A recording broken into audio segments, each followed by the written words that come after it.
Pamilyar ba mo anang main bearing body? Ang kanang main bearing body isa na siya sa pinaka-importanteng piyesa sa makina nga kinahanglan gyud niya sa ilisdan inig mag running hours. Dali body uban ni ko ninyo kay mag-ilis tag main bearing.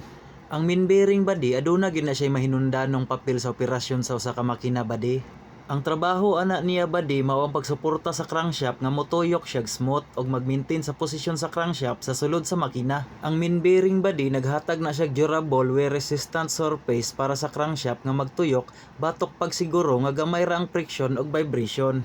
Pinaagi sa pag-maintain sa posisyon sa crankshaft body, ang main bearing makatabang po na siya paglig-on sa makina body, mag-reduce og movement og stress sa ubang component sa makina. Ang main bearing body motabang po na siya pag-distribute sa load nga gina-generate sa mga silindro sa makina body para sa anang combustion pressure og movement sa piston dira sa engine block. Importante gid na siya nga ma-maintain og maayo body para motaas pod ang lifespan sa atong makina, pinaagi sa pag-reduce sa wear sa mga moving parts. Ang main bearing body critical na siya nga components para mo trabaho na imong crankshaft nga efficient kaayo. Ginasiguro ang kinatibok ang performance sa makina, kalig-on ug taas nga lifespan sa makina.